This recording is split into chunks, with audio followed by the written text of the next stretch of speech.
dan semua dikumpulkan di dalam jenis belanja tidak terduga. Apabila ternyata belanja tidak terduga yang selama ini dialokasikan di dalam APBD belum mencukupi. Itu konsep pertama. Jadi kalau BTT kurang, rasionalkan kegiatan, kumpul semua ke BTT. Kenapa ini dilakukan? Agar perubahan penjabaran dilakukan tidak berkali-kali. Jadi silahkan secara matang teman-teman di pemerintah daerah melakukan penjadwalan ulang terhadap kegiatan. Nah, yang perlu kami tegaskan kembali berikutnya adalah BTT ini nanti secara spesifik tidak hanya diberikan kepada SKPD Dinas Kesehatan, misalnya, atau BPPD yang ada di Pemda, tidak. Silakan seluruh SKPD yang mendapat penugasan penanganan COVID-19 oleh kepala daerah mengusulkan rencana kebutuhan belanjanya. Sekali lagi, mengusulkan rencana kebutuhan belanjanya. Nanti kepala daerah dalam LBUD wajib melakukan transfer paling lambat 1 hari setelah pengajuan RKB dari masing-masing SKPD. Dan konsep transfernya, konsep penatausahaannya, sekali lagi, adalah TU, mekanisme TU, tambahan uang. Sekali lagi, mekanisme tambahan uang. Apabila dalam perjalanan ternyata kurang, tidak dimaknai pertanggungjawaban untuk uang TU sebelumnya harus dilaporkan terlebih dahulu, tidak. Silakan langsung kirim kembali dana TU-nya apabila ternyata SKPD yang diberikan kewenangan untuk menangani COVID ternyata masih kurang. Nah, ini yang perlu menjadi perhatian. Hal lain, Bapak Ibu, yang agak berbeda dengan Permendagri lain, Permendagri 13, Permendagri Bansos adalah misalnya, dalam hal penanganan COVID, ternyata perlu ada kebijakan hibah bansos. Kami ulangi, kebijakan hibah bansos yang harus dilakukan oleh pemerintah daerah. Misalnya, mohon maaf, fasilitas kesehatan pemerintah daerah terbatas. Ternyata ada suprastruktur pemerintahan, entah TNI Polri, yang punya fasilitas kesehatan yang bisa mendukung. Tapi mereka butuh penganggaran. Nah, hibah ini Bapak Ibu bisa langsung digunakan tanpa mempedomani Permendagri 32 tahun 2011. Jadi tidak harus diusulkan tahun sebelumnya, lalu diverifikasi, mendapatkan pertimbangan dari TAPD, dibahas KUHP, tidak Bapak Ibu. Untuk COVID tidak berlaku ketentuan tersebut. Jadi silahkan kalau ternyata perlu hibah, lakukan hibah. Nah, yang paling penting Bapak Ibu, menyangkut bansos. Nah, ini penekanan dan Bapak Menteri kepada kami menyangkut bansos. Karena berbicara Permendagri nomor 20 tahun 2020, substansi utamanya cuma 3. Pertama, penanganan kesehatan. Yang kedua adalah penanganan dampak ekonomi. Dan yang ketiga adalah social safety net, jaring pengamanan sosial. Nah, apabila COVID ini berdampak kepada sektor-sektor UMKM misalnya, atau masyarakat individu yang punya resiko sosial akibat penyebaran COVID-19 ini, bansosnya pun keluar dari Permendagri 32 tahun 2011. Nah, ketiga komponen belanja utama tadi, penanganan kesehatan, dampak ekonomi, lalu social safety net, itu Bapak Ibu bisa lakukan cukup dengan pemberitahuan kepada DPRD. Makanya tadi kami sampaikan, induknya adalah Perkada Perubahan Penjabaran untuk rasionalisasi, kirim semua ke BTT, langsung BTT distribusi kepada SKPD yang mendapatkan penugasan dalam rangka penanganan COVID 2019. Nah, kami ingin memberikan beberapa contoh Bapak Ibu, hal-hal yang Bapak Ibu bisa lakukan terhadap 3 kegiatan utama. Ini contoh, menu, dan sifatnya adalah open menu. Jadi Bapak Ibu jangan terpaku kepada contoh yang nanti akan saya sebutkan. Misalnya 1, penanganan kesehatan. Silahkan ada kegiatan menyangkut penyediaan sarana prasarana kesehatan berupa barang pelindung diri warga, barang pelindung komunitas masyarakat, alat pelindung petugas medis, entah itu masker, hand sanitizer, vitamin C, vitamin E, pelindung diri, sarung tangan karet, maupun sarana prasarana kesehatan lainnya. Atau juga bisa dalam skala yang agak besar misalnya, penyiapan kamar isolasi, ventilator, silakan. Itu Bapak Ibu bisa ajukan. Rapid test kit, tempat tidur pasien. Kegiatan lainnya menyangkut penanganan kesehatan juga bisa dilakukan dengan cara merekrut tenaga kesehatan atau medis yang potensial. Misalnya, mohon maaf, dokter dan tenaga perawat yang baru lulus pendidikan, atau tenaga kesehatan medis lainnya. Namun tadi Bapak Ibu, tetap mereka harus diberikan pelatihan singkat serta SOP dalam rangka penanganan pasien COVID-19. Selain itu, juga bisa diberikan insentif bagi tenaga kesehatan, tenaga investigator korban terpapar COVID, tenaga relawan, maupun tenaga lainnya yang terlibat dalam penanganan pandemi COVID-19. Tentunya kalau bicara harga satuannya ditetapkan oleh kepala daerah. Hal lain terkait penanganan kesehatan, bisa dilakukan penyemprotan disinfektan. Tidak hanya di kantor pemerintah, tempat-tempat yang dinilai perlu dilakukan, bisa dilakukan oleh pemerintah daerah. Atau bisa juga penyewaan rumah singgah sebagai ruang isolasi untuk pasien dalam pengawasan.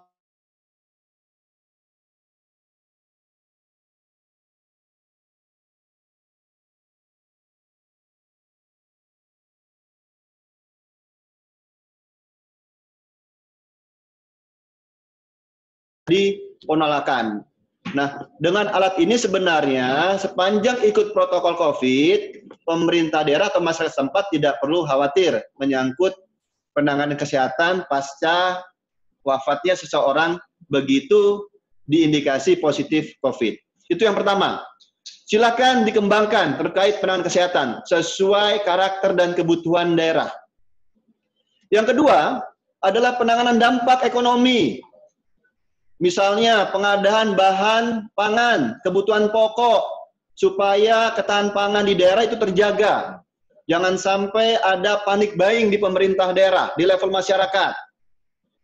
Bisa juga karena dampak ekonomi, pemerintah daerah memberikan semacam pengurangan atau pembebasan pajak daerah. Atau perpanjangan waktu pelaksanaan kewajiban dan pemenuhan perpajakan. Bisa juga perpanjangan kewajiban pembayaran dana bergulir. Pemberian stimulus kepada UMKM dalam bentuk penguatan modal. Dan penanganan dampak ekonomi lainnya. Sedangkan untuk social safety net atau jaring pengamanan sosial tentunya dua polanya. Hibah atau bansos. Kalau kita ketahui bansos pasti bisa bersifat personal. Semua adalah yang memiliki resiko sosial terhadap dampak COVID 2019. Hibah tadi bisa kepada instansi vertikal sepanjang mendukung penanganan pandemi COVID-19. Nah, lagi-lagi Bapak Ibu, ini semua untuk hibah bansos tidak lagi berpedoman kepada Permendagri 32 tahun 2011. Nah, bagaimana tata caranya? Tentu itu menjadi pertanyaan. Ya, tetap berbasis kepada usulan. Agar membedakan dengan hibah bansos 32 2011, maka usulannya harus jelas secara tegas menyatakan dalam rangka penanganan COVID. Nanti silakan pemerintah daerah memberikan analisa yang matang dan mendalam. Tentunya berdasarkan dari bukti-bukti yang ada terhadap dampak sosial yang diajukan oleh calon penerima hibah atau bansos. Selanjutnya, apabila ingin diberikan dan sudah diperhitungkan melalui analisa yang matang dan mendalam, tentunya perlu ada penetapan calon penerima hibah berdasarkan SK Kepala Daerah. Ya, tentunya begitu ada SK penetapan, tentunya ada NPHD dan mekanisme transfer seperti biasa. Nah, kami berharap ini semua bisa dilakukan dengan cepat, tepat, dan akurat. Tentunya, sesuai yang disampaikan oleh Pak Sekjen tadi, kami berharap menyangkut refocusing APBD, segera Bapak Ibu laporkan kepada Menteri Dalam Negeri paling lambat 7 hari setelah hari ini. Kenapa seperti itu? Kami dengan Kemenq Bapak Ibu sudah berkoordinasi terhadap strategisnya nilai refocusing pada APBD. Pada saat Bapak Ibu nanti mengajukan DAU bulan Mei 2020, salah satu syarat adalah laporan refocusing.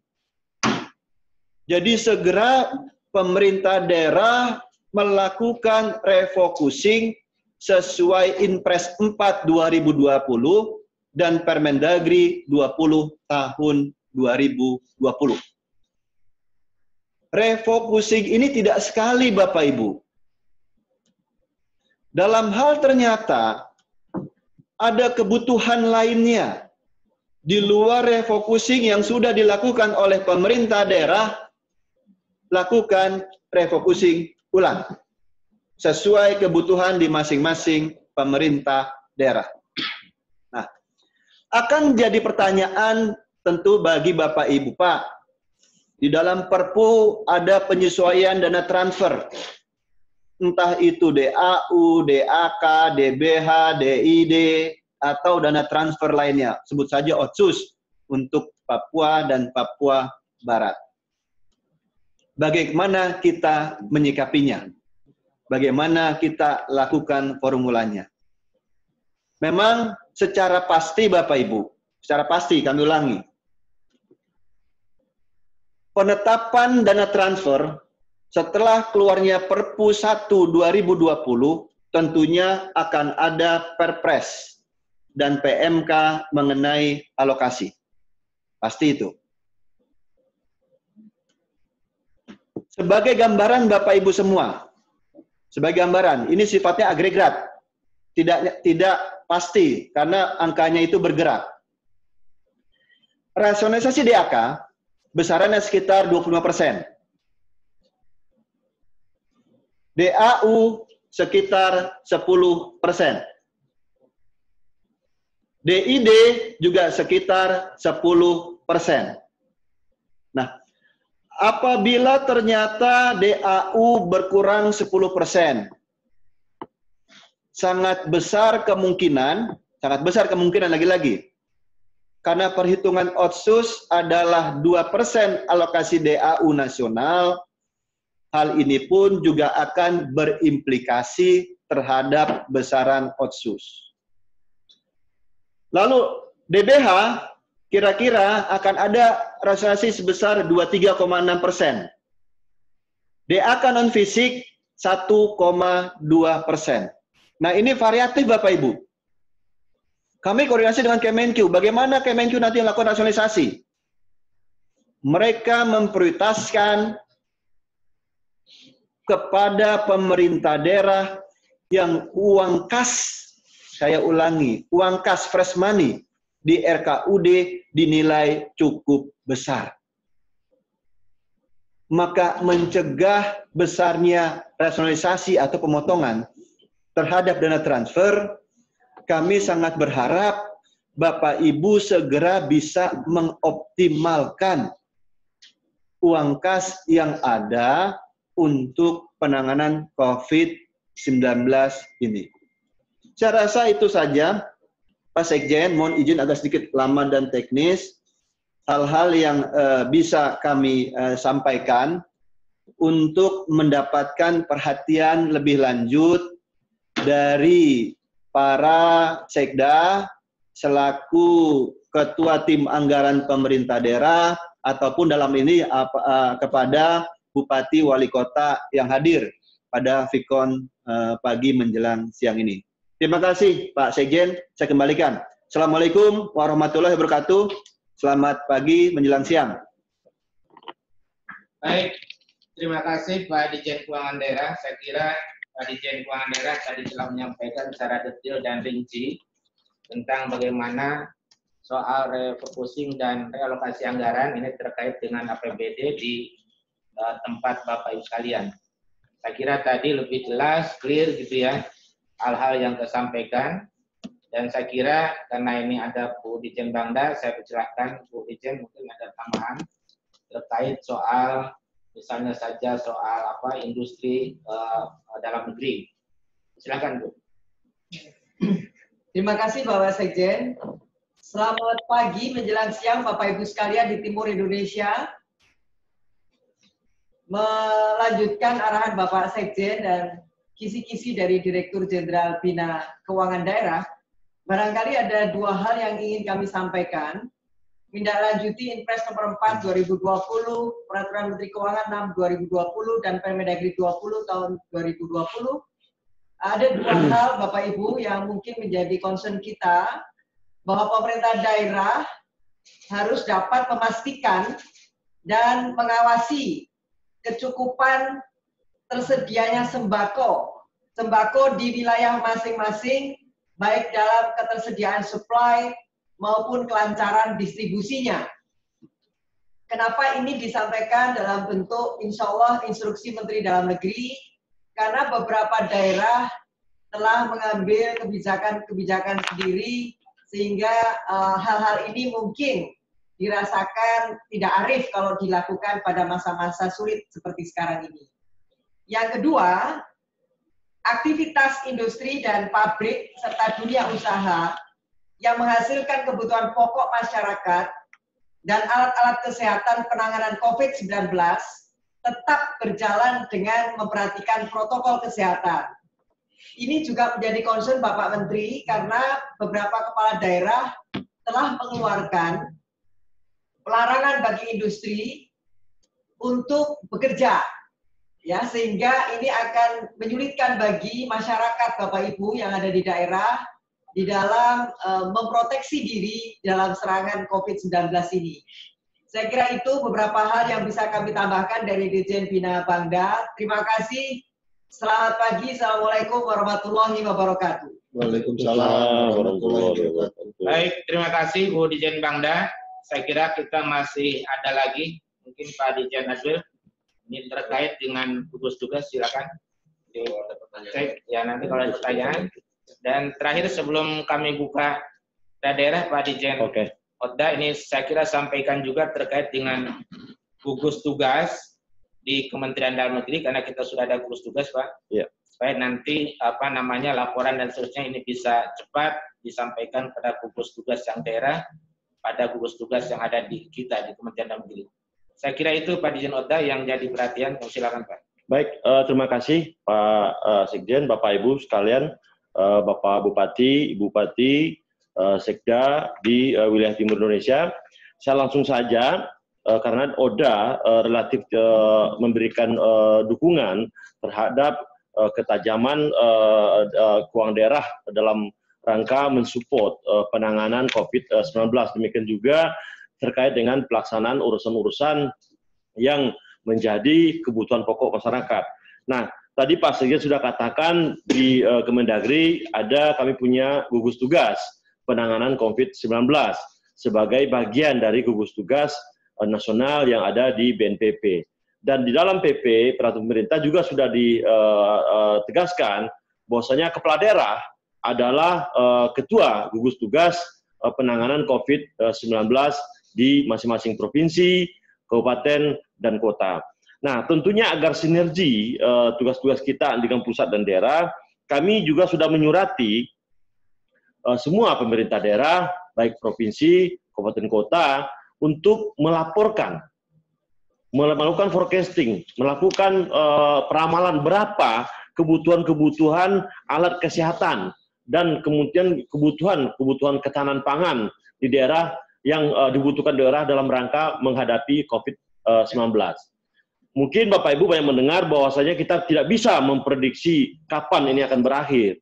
Dengan demikian kita tentunya perlu membuat sebuah rencana panjang tentang kebutuhan alat kesehatan. Secara teknis tadi sudah disampaikan oleh Pak Dirjen Keuangan Daerah dan juga Ibu Bangda, tetapi kami secara personal sudah bersurat ya kepada seluruh gubernur. Kami meminta gambaran kebutuhan dari pemerintah daerah tentang pertama kebutuhan alat-alat kesehatan. Ada 5 item yang kami minta. Pertama tentang barang pelindung diri. Tadi sudah dikatakan Pak Dirjen Keuangan Daerah juga berupa masker sehingga multivitamin. Kemudian juga kebutuhan pelindung komunitas masyarakat. Kemudian juga kebutuhan alat-alat pelindung petugas medis. Kemudian kebutuhan sarana dan prasarana medis lainnya. Serta kebutuhan perlengkapan untuk pasca meninggal atau pasca wafat. Samping itu kami juga meminta teman-teman pemerintah daerah untuk membuat sebuah skenario tentang bagaimana ketersediaan 9 kebutuhan pokok yang apabila nanti pandemi ini akan berpanjang, tentunya kita perlu mempertimbangkan ketahanan masing-masing daerah untuk ekonominya. Nah, kami sudah bersurat juga dan kami ingin menyampaikan sampai dengan hari ini dari 34 provinsi baru 25 yang baru menyampaikan datanya kepada kami. Bahkan beberapa di antara juga tidak pakai surat pengantar dari kepala daerah. Tetapi karena kebutuhan cepat, kami terus merekap karena data ini sedang ditunggu oleh gugus tugas di tingkat nasional. Kemudian juga untuk kabupaten kota dari 508 baru 128 daerah yang menyampaikan kepada kami. Untuk wilayah timur kami belum menerima data dari Papua Barat. Kami belum terima data dari Maluku dan NTT.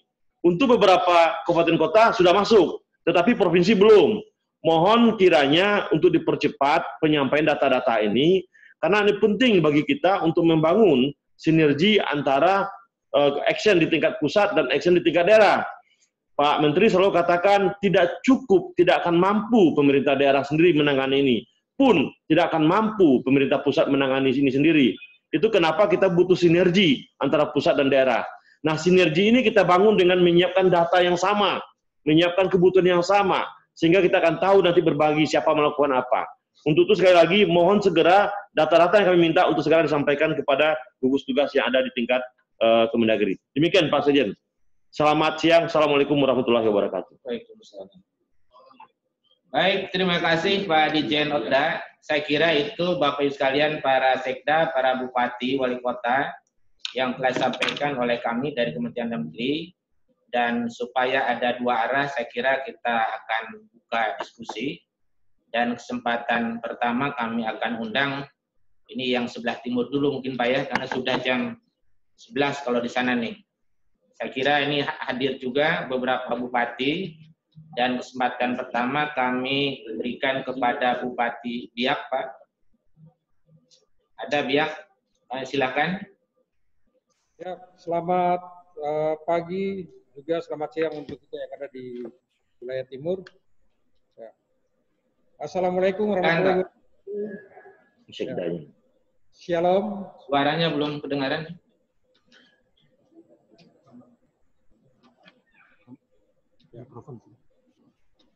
Ya. Suaranya masih belum jelas, Pak. Ya, selamat pagi juga siang bagi kita yang ada di wilayah timur. Assalamualaikum. Mohon maaf, Pak, suaranya masih belum. Di sini apa di sana? Di sananya mungkin dicek lagi, Pak. Suaranya.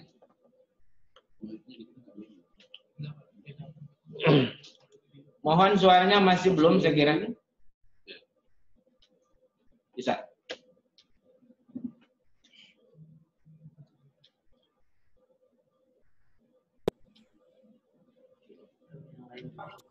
Atau kalau belum jelas, kami undang yang lain dulu. Saya kira ini juga kita undang dulu yang di timur. Saya kira Pak Bupati Biak ini masih belum kedengaran ke sini. Saya kira ininya mungkin belum.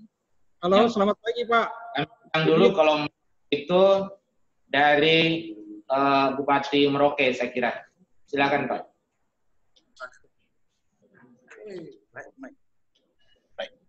Terima kasih. Mana dia? Selamat pagi. Selamat pagi Pak Sekjen. Suaranya jelas? Silakan Merauke. Ya. Terima kasih Pak Sekjen bersama beberapa dirjen yang hadir pada kesempatan ini. Silakan Pak Bupati.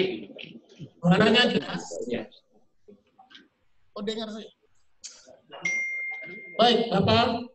Terima kasih. Assalamualaikum warahmatullahi wabarakatuh. Salam sejahtera untuk kita sekalian.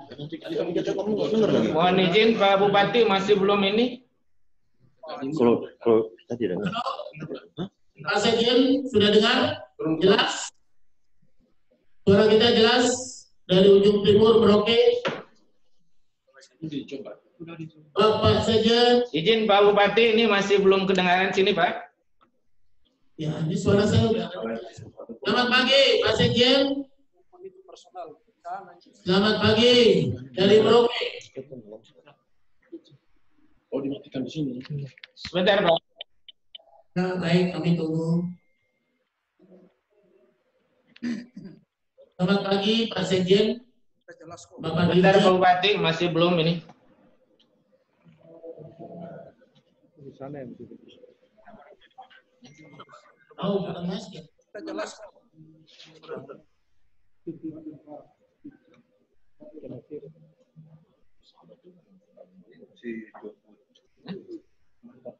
Coba diambil.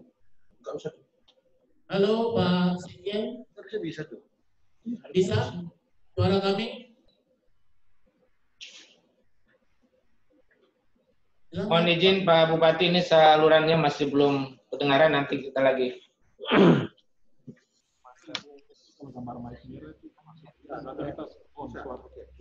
Selamat pagi Pak Sekjen dari Biak. Ya, lepas masker.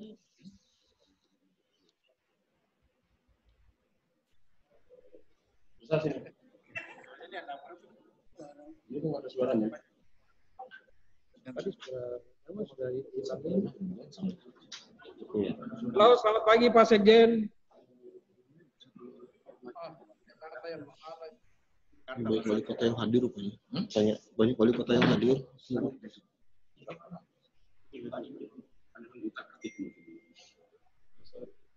Sudah masuk suaranya Pak? Belum? Selamat pagi Pak Sekjen dari Biak. Sama.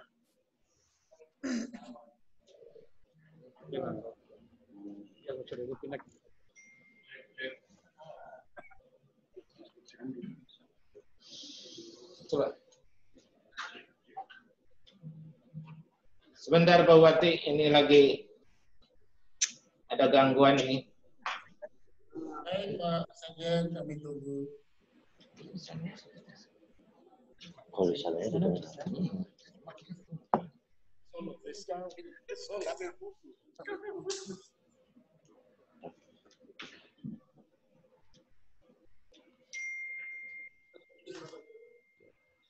Bapak Sekjen bisa mendengar suara kami dari Merauke? Belum, Pak Bupati, ini. Sebentar, Pak. Mohon izin, Pak.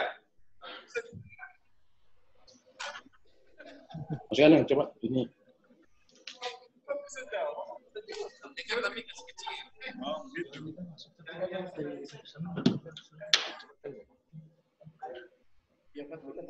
Bisa naik sih, Kamu perlu ke Mendagri. Selamat pagi Pak Sekjen, siap. Iya. Oh, Pina.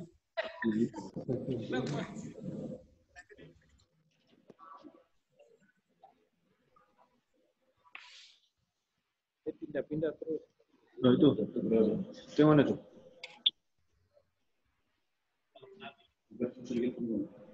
Udah. Silakan tes Bupati, Pak Bupati. Baik, Pak Sekjen, apakah bisa didengar suara kami demikian? Jelas, Pak. Ya, siap. Silakan, Pak. Terima kasih. Assalamualaikum warahmatullahi wabarakatuh. Waalaikumsalam. Salam sejahtera untuk kita sekalian. Bapak Sekjen, yang kami hormati, bahwa kami pemerintah Kabupaten Merauke sudah mendengar apa yang disampaikan baik oleh Dirjen Keuangan maupun Bangda terhadap mekanisme dan tata cara, termasuk juga oleh Dirjen OTA terhadap bagaimana cepat tanggap gugus tugas. Untuk itu, pada kesempatan ini kami melaporkan bahwa sebagaimana yang disarankan melalui Permen 20 untuk BTT kami menganggarkan kurang lebih 40 miliar. Itu di luar dak fisik sebagaimana yang disampaikan kepada kami. Kemudian yang kedua adalah kami juga ingin melaporkan bahwa sampai dengan hari ini seluruh yang sudah disampaikan kami telah melaksanakan. Baik itu sosialisasi, penyemprotan disinfektan, pembentukan gugus tugas, dan tim. Sudah kami laksanakan, bahkan kami perlu mengapresiasi para tim medis, dokter, perawat, dan juga Direktur Rumah Sakit Umum Daerah yang kami laporkan bahwa khusus bicara di wilayah timur, terutama di kami Papua Merauke, ini kami punya beberapa hal yang harus mendapat pertimbangan sebagaimana yang disampaikan, yaitu APD dan alat-alat yang dibutuhkan. Ini memang kami sangat minim dan yang utama adalah transportasi. Ini sangat penting. Transportasi ini kami yakin dan percaya bahwa di Jakarta, baik di Cengkareng maupun Halim, mungkin ada kebijakan untuk wilayah timur, itu diberikan kebijakan yang dimudahkan supaya pengiriman APD atau obat-obatan, vitamin, masker, hand sanitizer, dan lain sebagainya lebih diutamakan. Ini kami mohon saran karena jarak yang begitu jauh dan waktu yang juga kita melaporkan bahwa kami sudah menyiapkan rencana kegiatan yang akan kami kirim hari ini. Mudah-mudahan ini langsung bisa ditanggapi dan kemudian kami mohon juga bahwa ada beberapa kegiatan-kegiatan yang khusus di wilayah Papua. Menurut hemat kami ini mungkin menjadi ada kebijakan untuk nanti diakumulasi, untuk dipersiapkan untuk pembangunan yang kita berjalan. Walaupun kami sudah mempersiapkan dalam rangka penanganan COVID. Jadi juga menjadi perhatian Bapak Sekjen dan Bapak Dirjen, alat-alat kita seperti rapid test dan juga APD ini sangat kita butuhkan. Nanti penjelasan ada Bapak Sekda selaku Ketua Tim Anggaran akan menyampaikan beberapa hal-hal yang dirasa perlu yang kemudian ini menjadi perhatian bagi kita. asumsi atau forecasting, ramalan yang kami lakukan adalah sampai dengan bulan Oktober. Sehingga rincian anggaran itu sudah kami siapkan dan mudah-mudahan kita bisa menyampaikan setelah hasil konferensi pers pada pagi hari ini. Kira-kira itu nanti Pak Sekda mungkin bisa menyampaikan supaya secara teknis bisa disampaikan kepada kita sekalian. Demikian untuk kesehatan, dampak ekonomi, dan jaringan pengamanan sosial juga sudah kita siapkan dan kita laksanakan sebagaimana tadi yang sudah diarahkan oleh Dirjen Keuangan. Mudah-mudahan kami mohon juga arahan dan koreksi apabila kami mengirimkan laporannya pada hari ini. Demikian saya sampaikan sementara, Pak. Nanti Pak Sekda menyampaikan lebih singkat, teknis, dan terarah kepada kita sekalian. Baik, Bapak Bupati yang kami hormati dan Bapak Sekjen, para Dirjen. Mungkin singkat kami sampaikan bahwa terkait dengan revisi APBD kami, sudah kami lakukan, dan tadi mungkin Pak Bupati sampaikan 40 miliar di luar draft fisik. Yang kedua, ketersediaan bahan makanan pokok atau sembako di Kabupaten Merauke sampai dengan bulan Oktober sangat tersedia. Saat ini di gudang Dolok ada 17.000 ton beras, kemudian yang berada di masyarakat masih ada kurang lebih 25.000 ton, dan 2 pekan ke depan kami akan melaksanakan panen di Merauke. Terkait dengan bahan bakar, kami sudah berkoordinasi juga dengan Pertamina untuk 1 bulan ini itu aman, dan diharapkan di pertengahan atau akhir bulan April akan ada kapal tangki yang masuk untuk membawa kebutuhan BBM di Kabupaten Merauke dan sekitar. Terkait APD, mungkin kembali lagi kepada alat pelindung diri yang dibutuhkan oleh para tenaga medis maupun juga masyarakat. Ini sekali lagi kami mohon kebijakan untuk berkoordinasi dengan mungkin Panglima TNI, supaya pesawat milik TNI Angkatan Udara, entah itu Boeing maupun Hercules, diprioritaskan bisa membawa APD dimaksud itu langsung ke Merauke, tidak melalui tempat lain. Tidak, karena Kabupaten Merauke atau Rumah Sakit Merauke ini menjadi rumah sakit rujukan untuk 4 kabupaten di bagian selatan Papua. Nah, sebagai informasi kepada Bapak Sekjen dan para Dirjen bahwa kemarin ada 3 PDP yang dinyatakan positif COVID. Tetapi puji Tuhan, alhamdulillah ketiganya itu sudah sembuh dan mereka sudah kembali ke keluarga masing-masing. Lalu masih ada 3 yang PDP, 5 PDP, sementara kami menunggu hasil pemeriksaan di laboratorium. Ini juga terkait dengan sampel yang kami kirim itu, kalau tidak ada pesawat yang ke Jayapura ataupun ke Jakarta, maka hasil itu tidak akan bisa kami kirim. Demikian juga kami tidak bisa dapat mengetahui dengan pasti bahwa mereka yang dirawat itu apakah dia positif atau negatif. Nah, kemudian yang berikut rapid test juga mungkin kalau bisa diprioritaskan dikirim ke Merauke, karena pada sampai saat ini belum ada di Merauke. Kemudian terkait dengan penyemprotan di berbagai tempat yang kami sudah lakukan, dan bahkan mungkin 1 kota Merauke ini 99% sudah dilakukan, termasuk di tempat-tempat umum, bahkan sekarang kami di luar distrik atau kecamatan di luar kota Merauke.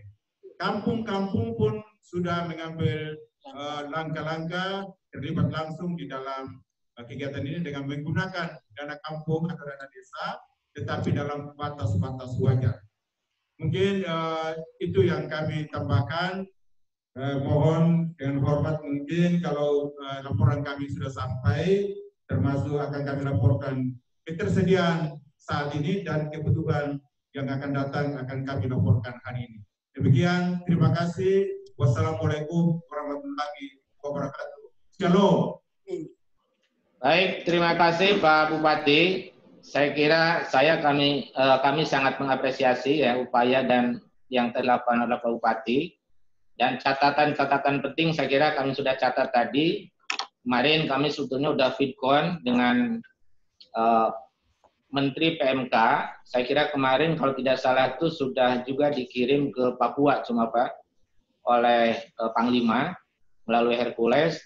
Tapi soal kebutuhannya saya mohon Pak Dirjen Adil coba disampaikan kira-kira berapa yang sudah dikirim, kemudian apa saja. Tapi intinya dari Pak Bupati dan Pak Sekda kami sudah catat kebutuhan-kebutuhan yang kurang, terutama menyangkut APD tadi dengan rapid test Pak. Saya kira penjelasan teknis Pak Dirjen Adil singkat saja. Silakan Pak. Ini Pak, geser ini. Di comment center.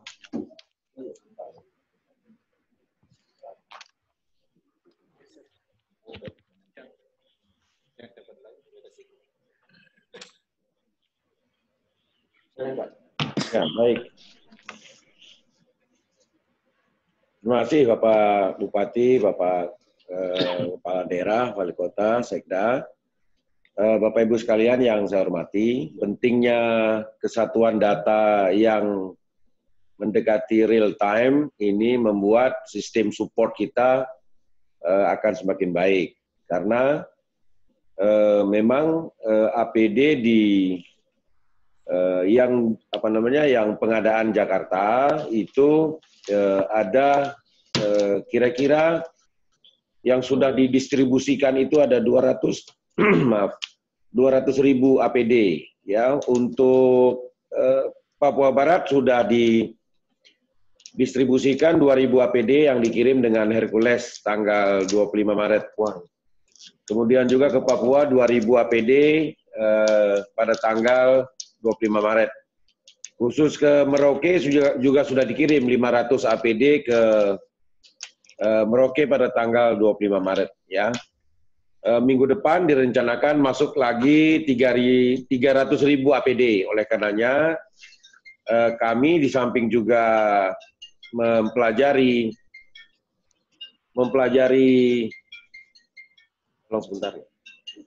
di samping juga mempelajari kebutuhan APD yang Bapak usulkan sampai dengan bulan Oktober, namun juga laporan penggunaannya juga kami pelajari untuk pendistribusian. Tentu antara kebutuhan dan antara pemanfaatan daily, hari per hari, minggu per minggu, ini menjadi dasar pendistribusian ya. Oleh karena dasar APD masih sangat terbatas, dari 5 juta yang kita butuhkan baru ada 300.000, dan saat ini industri sedang dipaksa untuk bekerja keras menghasilkan APD. Mudah-mudahan dengan data yang agak lengkap yang kita miliki, nanti mudah-mudahan kita bisa distribusikan lebih banyak lagi.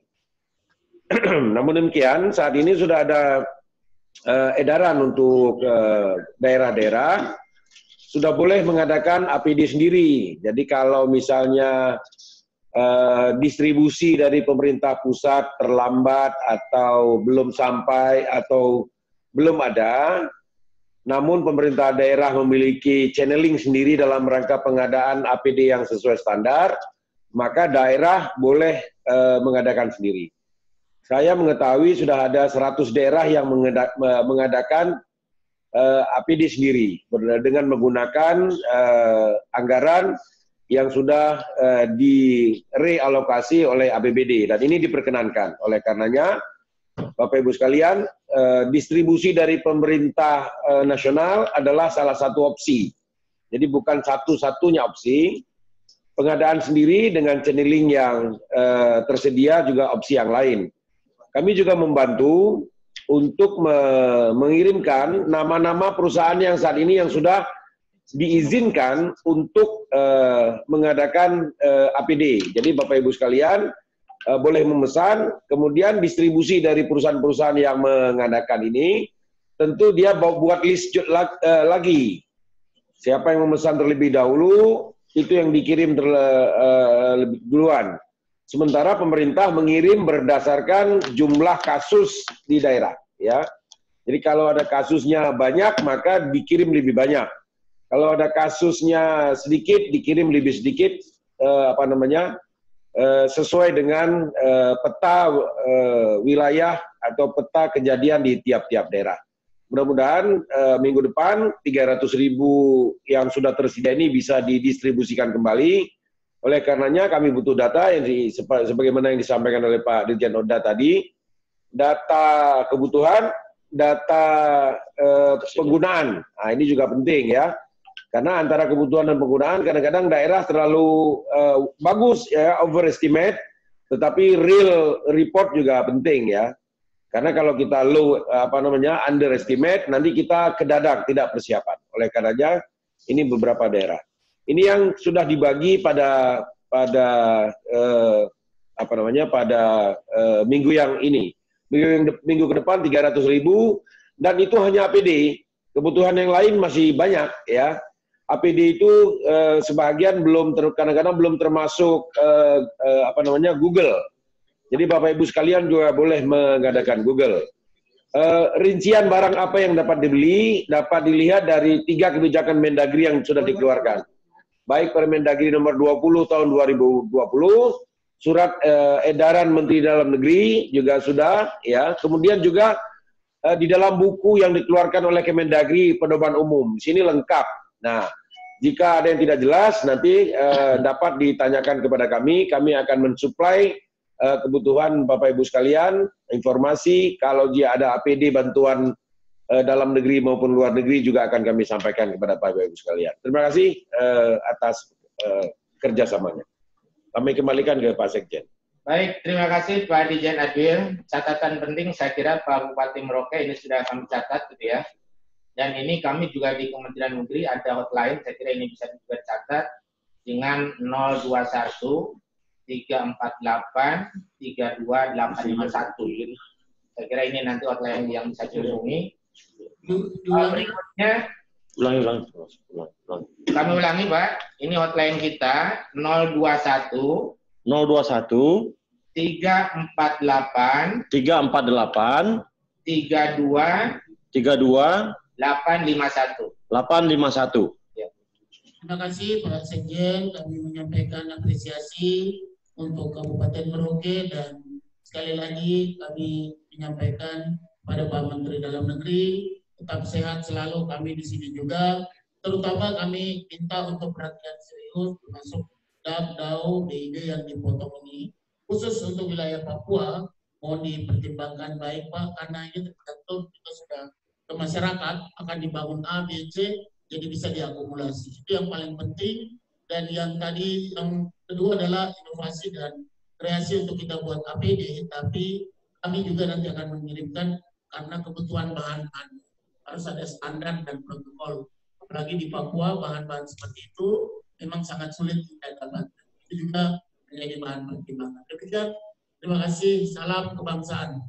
Sekda Bali. Ya. Sekda Bali. Terima kasih Pak Bupati. Kita udah catat saya kira. Dan berikutnya kami undang Bupati Lembata tadi yang sudah. Bupati Lembata ya. Bupati Lembata sudah nyambung? Ya, sudah nyambung. Ya, silakan Pak. Ya, tadi sudah dilakukan daerah, sementara kebutuhan juga sudah kita sampaikan melalui provinsi untuk disampaikan ke Kemendagri. Nah, ada beberapa hal yang perlu dipertanyakan menyangkut masalah pengadaan barang dan jasa yang nanti langsung ditanya oleh Sekda sendiri. Silakan Pak Sekda. Baik, terima kasih Bapak Bupati. Selamat pagi Pak Sekjen, Bapak dan Ibu Dirjen. Saya Paskalis Tau Bali, Sekda Lembata. Mohon izin, ada satu pertanyaan yang minta diklarifikasi terkait pengadaan barang dan jasanya. Memang sudah ada edaran dari LKPP berkaitan dengan proses klarifikasi dan negosiasi, serta kita harus merujuk pada Peraturan Lembaga 13/2018. Nah, yang menjadi pertanyaan, di dalam Perlem LKPP tersebut, proses penunjukan penyedia barang dan jasa adalah mereka yang sudah terdaftar dalam katalog elektronik. Nah, menjadi pertanyaan, apabila penyedia-penyedia yang terdaftar tersebut kemudian tidak memiliki spesifikasi atau kualifikasi tertentu atau tidak memiliki pengalaman mengadakan di kita ya, maksud kita. Nah, ini bagaimana kita tindak lanjutnya? Sementara dalam PMDN 20, Peraturan Permendagri 20, 2020, seluruh proses perencanaan dan penganggaran itu sudah dibuat sesimpel mungkin. Demikian Pak, mohon penjelasan. Terima kasih Pak Bupati, Pak Sekda. Saya kira ada satu poin ya, ini terkait dengan pengadaan barang jasa. Saya kira sudah ada di Permendagri 20 2020. Tapi teknisnya saya kira silakan Pak Dirjen, lihat saja. Baik, terima kasih Pak Sekjen, Pak Bupati, Pak Sekda. Merespon terkait pengadaan barang dan jasa, sebenarnya telah keluar surat edaran dari KPK nomor 8 tahun 2020 tertanggal 2 April. Di sana dengan secara tegas menyampaikan beberapa poin menyangkut pengadaan barang dan jasa. Prinsipnya adalah tetap memperhatikan undang-undang yang berlaku secara khusus di mana LKPP yang diberikan kewenangan.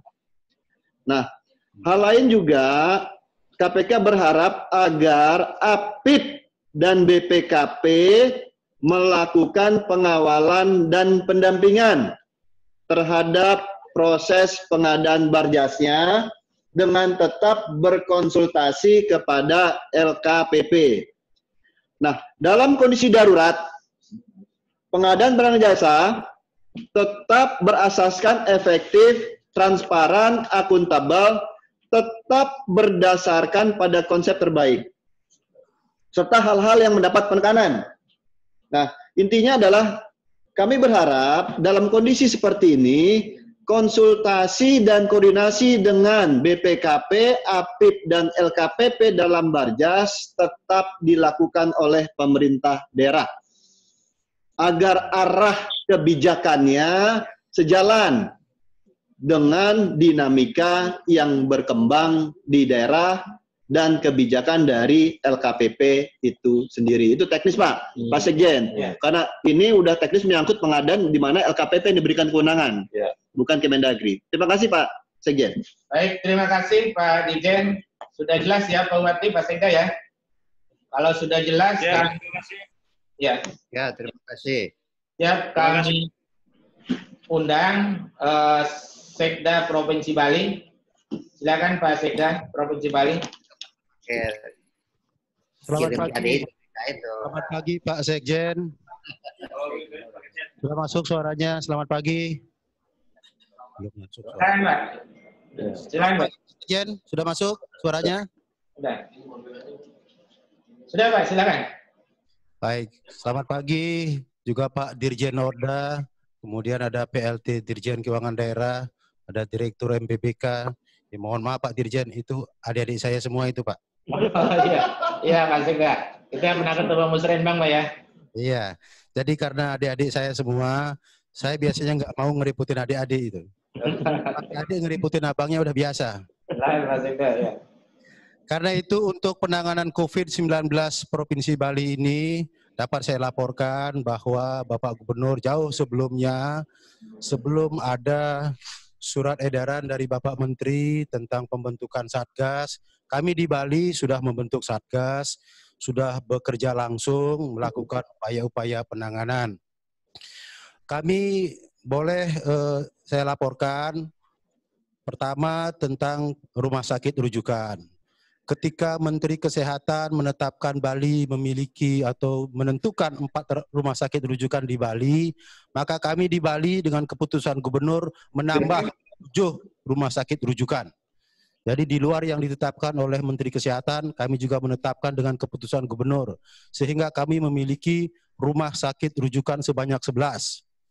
Kemudian yang kedua, ketika pusat melakukan karantina, kami juga di daerah telah menetapkan karantina. Dan bahkan mungkin satu-satunya daerah yang melaksanakan karantina secara mandiri dengan biaya APBD. Jadi kami sudah lama melaksanakan karantina, terutama sekali untuk adik-adik kami yang baru pulang dari luar negeri, kru kapal pesiar. Jadi kami secara rutin sudah melaksanakan karantina dengan biaya dari APBD supaya nggak ngerepotin adik-adik saya sebelah. Yang berikutnya juga kami telah melaksanakan atau penunjukan rumah sakit khusus bekerja sama dengan Universitas Udayana, menunjuk Rumah Sakit Universitas Udayana sebagai rumah sakit khusus untuk penanganan COVID-19. Biaya sepenuhnya dari APBD. Kemudian di Bandara Ngurah Rai, kami melaksanakan kerjasama dengan KKP untuk melaksanakan screening terhadap adik-adik kami yang pulang dari luar negeri, kru kapal pesiar, dan juga mahasiswa yang pulang dari luar negeri. Kami screening untuk dilakukan rapid test di bandara. Jadi ada pemilahan di bandara, yang mana rapid test di bandara, yang mana dibawa ke rumah sakit, kalau dia ada indikasi COVID, yang mana dibawa karantina. Jadi sudah kami laksanakan. Demikian juga upaya-upaya yang lainnya. Berkaitan dengan penggunaan APBD, ya kami berterima kasih kepada Kementerian Dalam Negeri yang mengeluarkan Permendagri nomor 20 sehingga melapangkan jalan kami untuk menggunakan APBD dengan cara yang lebih mudah. Dan itu sudah kami lakukan. Jadi kebutuhan untuk penanganan ini sudah kami ambilkan dari belanja tidak terduga APBD Provinsi Bali, dan kami juga telah melakukan refocusing untuk mendukung upaya-upaya Satgas ini. Sehingga kami telah memiliki skema untuk tahap pertama menutupi BTT sebesar sekian, tahap kedua jika terjadi eskalasi kami akan cover dengan biaya sekian, tahap ketiga jika ada eskalasi lagi kami cover dengan biaya sekian. Untuk pengadaan barang jasa terkait dengan penanganan COVID ini, kami bersyukur memiliki Biro Pengadaan Barang Jasa yang sangat baik, yang tingkat kematangannya sudah cukup tinggi, diakui oleh LKPP, itu yang melakukan pendampingan. Jadi untuk pengadaan barang-barang yang terkait dengan COVID-19, kami melaksanakannya secara tertib. Jadi OPD yang membutuhkan, kami persilakan untuk menyusun kebutuhannya. Dari kebutuhan itu kemudian direview oleh inspektorat. Setelah direview dan disetujui oleh inspektorat, maka untuk proses pengadaannya didampingi oleh Biro Pengadaan Barang Jasa. Mudah-mudahan tidak ada masalah di kemudian hari. Demikian juga upaya-upaya untuk terus menegakkan disiplin masyarakat mengenai jaga jarak, PHBS, dan lain-lain, terus kami lakukan setiap hari dan kami perluas. Semua pintu-pintu masuk Bali kami lakukan pengawasan dengan ketat dan sekarang ini sudah didukung oleh rapid test. Tujuannya adalah untuk memastikan semua yang masuk ke Bali dalam tanda petik aman dari indikasi COVID-19. Yang dilakukan, atau saya ulangi, kebijakan yang dilakukan oleh pemerintah Provinsi Bali dalam penanganan COVID ini selalu mengikuti atau taat mengikuti kebijakan atau garis kebijakan dari pemerintah pusat. Jadi kami Provinsi Bali tidak melakukan penutupan-penutupan, yang kami lakukan adalah pembatasan yang tujuannya adalah untuk memastikan setiap orang yang masuk ke Bali dalam keadaan sehat, tidak terindikasi COVID. Demikian laporan singkat kami Pak Sekjen, Pak Dirjen, dan kawan-kawan semua. Mudah-mudahan kita diberkati kesehatan dan keselamatan. Terima kasih. Baik, terima kasih Pak Sekda. Upaya-upaya yang tadi dilakukan saya kira oleh Pak Sekda dan oleh Provinsi Bali ini sangat baik. Cuma ada satu pertanyaan saya, karena kemarin saya juga dengar informasi soal pemulangan ABK itu gimana Pak? Yang ABK. Ya, terima kasih. Ya, Pak Sekjen, untuk pemulangan ABK ini kami melakukan berbagai upaya pencegahan dengan berbagai lapis. Yang pertama, Bapak Gubernur berkomunikasi langsung dengan Menteri Luar Negeri dan juga kantor, saya ulangi, Kesatuan Pelaut Indonesia Provinsi Bali, agar setiap ABK yang pulang tidak boleh jalur mandiri. Semuanya harus mengikuti jalur resmi dari perusahaan dan kantor perwakilan kita di luar negeri. Di situ dilakukan pemeriksaan terlebih dahulu, terutama sekali kesehatannya dan juga dokumen health certificate-nya untuk memastikan bahwa mereka yang pulang itu harus yang sehat dan telah membawa health certificate. Sedangkan yang indikasi COVID kami minta agar ditangani di kantor perwakilan kita di luar negeri. Itu sudah disepakati oleh Ibu Menlu. Meskipun demikian, kami tetap melakukan upaya pencegahan yang ekstra ketat dengan melakukan tindakan di Bandara Ngurah Rai. Jadi di Bandara Ngurah Rai, semua ABK yang pulang itu harus melalui pintu khusus yang kami siapkan bersama dengan KKP, imigrasi, Dinas Tenaga Kerja, dan komponen-komponen lainnya. Semua ABK yang masuk, kami periksa dokumennya, apakah telah membawa health certificate atau tidak. Apakah berasal dari 11 negara terjangkit atau tidak. Setelah itu dilakukan pemeriksaan suhu tubuh. Tentu saja kalau suhu tubuhnya 38 derajat Celcius lebih, maka dia akan digiring ke jalur khusus untuk pemeriksaan lanjutan. Kalau mereka indikasi COVID, langsung diantar oleh petugas KKP dan Dinas Tenaga Kerja kami ke rumah sakit. Sedangkan yang suhu tubuhnya normal, membawa health certificate, tidak berasal dari negara terjangkit, ataupun berasal dari negara terjangkit, maka dilanjutkan dengan pemeriksaan menggunakan rapid test. Jika hasil rapid testnya negatif, maka kepada mereka kami berikan kartu, ya, yang ditandatangani oleh Dinas Kesehatan. Jadi semua ABK pulang akan membawa kartu. Kartu itu berisi identitas ABK yang bersangkutan, berisi keterangan sudah dilakukan rapid test dan hasilnya negatif, berisi arahan untuk melanjutkan karantina mandiri di rumah masing-masing selama 14 hari. Kemudian Satgas juga menugaskan Bupati, Dandim, Kapolres, dan Posko Desa untuk melakukan pengawasan terhadap ABK yang pulang ini supaya mereka disiplin melakukan karantina mandiri di rumah masing-masing. Jadi demikian upaya penanganan khusus yang kami lakukan terhadap ABK. Dan itu berlangsung setiap hari dari pagi sampai dini hari di Bandara Ngurah Rai. Jadi KKP kami backup dengan tim dari Satgas yang beranggotakan Dinas Kesehatan Provinsi, Dinas Tenaga Kerja, Dinas Perhubungan, dan juga Badan Penanggulangan Bencana Daerah. Jadi ini tim yang menjaga di Bandara Ngurah Rai. Demikian Pak Sekjen yang dapat saya laporkan. Terima kasih. Baik, terima kasih Pak Sekda. Saya kira sudah sesuai dengan SOP dan sudah sesuai dengan surat edaran Menteri Dalam Negeri. Saya kira apresiasi dan terima kasih. Karena waktunya sedikit, kami bergilir lagi Pak. Kami coba hubungi Sekda Provinsi Maluku. Halo Maluku. Terima kasih. Assalamualaikum warahmatullahi wabarakatuh. Salam buat kita semua.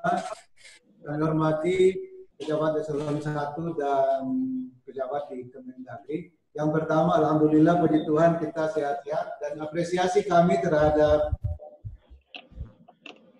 Kemendagri bisa memfasilitasi kita ketemu bertukar pengalaman dengan provinsi dan kabupaten yang lain.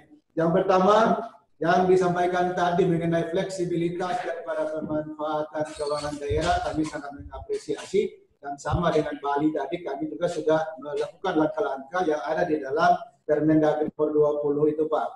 Secara garis besar saja kami melaporkan, mungkin sama dengan teman-teman lain, bagaimana mengobati, kemudian menangani pasien-pasien yang ODP dan PDP dan seterusnya. Tapi kami kira punya strategi ada beberapa. Yang pertama, Bapak Sekjen dan Bapak Ibu yang lain, mengobati yang sakit. Nah, kita mengobati yang sakit ini di rumah sakit rujukan kita, Rumah Sakit Taulusi. Kemarin kita 16 hari melakukan pengobatan terhadap satu orang. Dan alhamdulillah puji Tuhan sudah sembuh dan kita sudah mempersilakan yang bersangkutan pulang ke rumahnya. Kita tidak hanya mengobati sakitnya, tapi kita juga sudah siap selama 16 hari itu sosialnya dengan jiwa psikis pada pasien. Yang kedua, kita perketat pintu keluar masuk seperti teman-teman, ini kita pintu keluar masuk yang kita ketat. Sampai hari ini yang puncaknya karena banyaknya orang mudik akibat beberapa daerah yang diliburkan mahasiswa. Kita dari tanggal 30 Maret sampai hari ini itu sudah 4.448 orang yang pulang ke Maluku, tersebar di 11 kabupaten kota dan diisolasi secara mandiri. Ini teman-teman kita isolasi mandiri tidak di rumah masing-masing, tetapi diisolasi yang difasilitasi oleh desa dengan memanfaatkan sekolah misalnya. Jadi mereka yang pelaku perjalanan yang ada di desa di situ dikumpulkan di sekolah, kemudian diisolasi, diawasi oleh masyarakat desa setempat. Kami kira ini Kementerian Desa melalui Kemendagri bisa membuat semacam model, bisa membuat semacam rujukan kepada kepala desa di seluruh Indonesia, menggunakan dana desa dan potensi desa untuk melakukan isolasi desa. Jadi kalau di rumah masing-masing pasti punya masalah, Pak. Kalau misalnya dia pulang ke rumah dan ternyata dalam rumah juga banyak orang, si pelaku perjalanan ini tidur tidak sendiri dengan saudaranya kesulitan. Sehingga desa-desa kami menginstruksikan untuk melakukan desa. Jadi desa yang mengawasi bisa membiayai desa dan seterusnya. Kemudian Bapak Sekjen dan Bapak Ibu yang dilaporkan beberapa teman yang kami butuh tentunya yang namanya ventilator itu. Nah, kami punya strategi juga yang akan masuk ke rumah sakit itu hanya mereka yang memang betul sakit dalam arti sudah kritis, Pak. Untuk itu kita memanfaatkan beberapa diklat, beberapa asrama untuk menjadi tempat sekedar orang yang PDP maupun PDP ringan ke rumah sakit, tapi kita di diklat-diklat ini dalam rangka apa?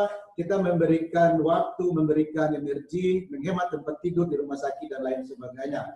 Untuk itu pada kesempatan yang baik ini kami berterima kasih kepada pengelola diklat melalui Kementerian Agama, Asrama Haji maupun diklat keagamaan, kemudian LPMP, Lembaga Pendamping Mutu Pendidikan, dan seterusnya ini di Kementerian Pendidikan dan Kebudayaan, kemudian BPSDM kita atas izin. Ini kita sudah pakai di diklat-diklat itu. Dan sampai hari ini kita sudah mengisolasikan atas fasilitas kita di diklat-diklat ada 560 orang. Dan 560 orang ini mereka hanya 2 hari di Ambon, mereka terus kembali. Dan sampai hari ini tinggal seorang yang ada di fasilitas-fasilitas tersebut. Kalau mereka ada keluhan, kita masih bawa lagi ke diklat yang berikut. Ada keluhan, kita bawa ke diklat berikut. Kita tidak langsung bawa ke rumah sakit.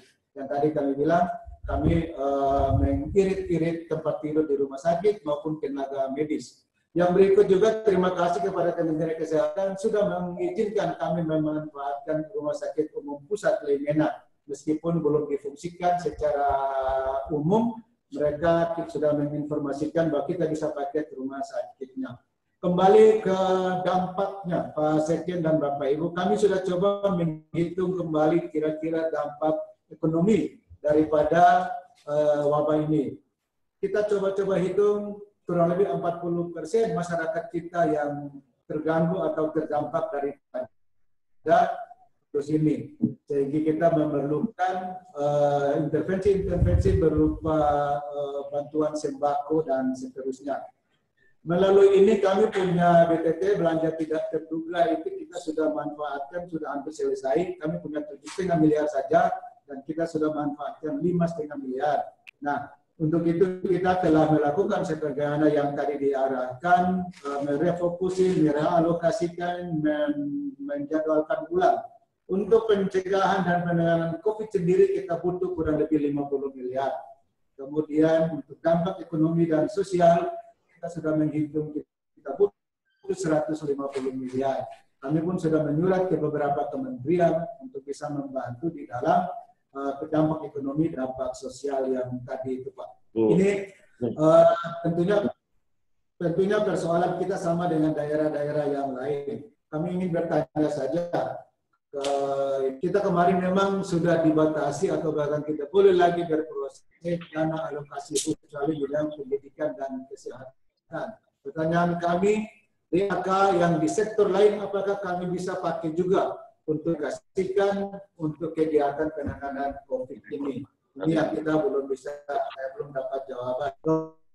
Kemudian kita juga dalam rangka menjaga kestabilan harga, dalam rangka menjaga ketersediaan bahan pokok, kita yang perizinan dan perdagangan, kita menginformasi kepada semua masyarakat melalui announce yang ada di lampu merah, media sosial mengenai ketersediaan daripada bahan pangan pokok, ketersediaan maupun harga-harga. Jadi kita harapkan masyarakat tahu dengan harga eceran tertinggi, mereka bisa mengawasi semua. Dan semua di gerai-gerai modern, kita tempatkan petugas-petugas kita untuk menjaga ini. Karena kita sudah melakukan keterbatasan pembelian, misalnya beras, kemudian minyak goreng, kemudian mereka harus beli hanya dalam jumlah yang tertentu. Kemudian yang berikut tentu masalah kita sama dengan yang lain, pemeriksaan PCR. Jadi kita PCR kalau di sini pengalaman 6 hari sampai 8 hari baru kita dapat hasil daripada PCR itu. Misalnya kemarin kita dengan adanya kasus 1 yang positif setelah dilakukan tracking, ternyata kita harus periksa 102 orang akibat kontak erat itu. Sampai hari ini kita baru dapat angka 73 orang. 29 orang itu kita masih belum dapat hasilnya, padahal sudah mau 2 minggu ini. Ini juga menjadi pertimbangan yang lain.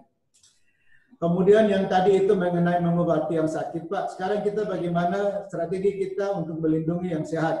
Yang pertama kita lakukan pembatasan jam kerja, kemudian pengendalian perjalanan. Kemudian yang tidak kalah penting adalah edukasi tentang hidup sehat, kemudian gotong royong, dan yang tadi itu Pak, menguatkan iman kita masing-masing.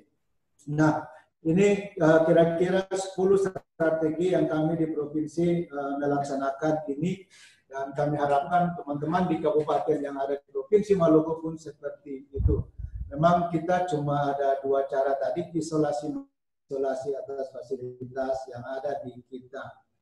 Kami juga terima kasih kepada gugus tugas nasional sudah mendistribusikan ke kami alat pelindung diri maupun daripada rapid diagnostic test tadi itu, dan kita sudah membagikan itu ke teman-teman di rumah sakit yang ada di kabupaten. Kami kira itu Pak Sekjen dan Bapak Ibu Dirjen dan teman-teman yang sempat mengikuti VIPON ini. Selanjutnya mohon arahan dari Pak Sekjen dan Bapak-Bapak yang lain. Terima kasih. Assalamualaikum, shalom, selamat siang.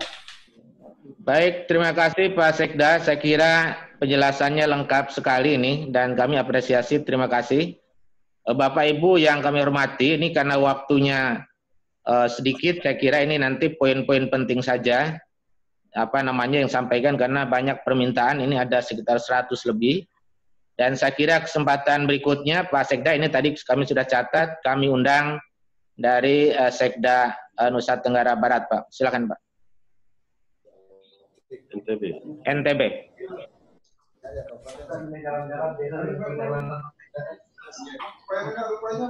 Silakan, Pak. Assalamualaikum warahmatullahi wabarakatuh.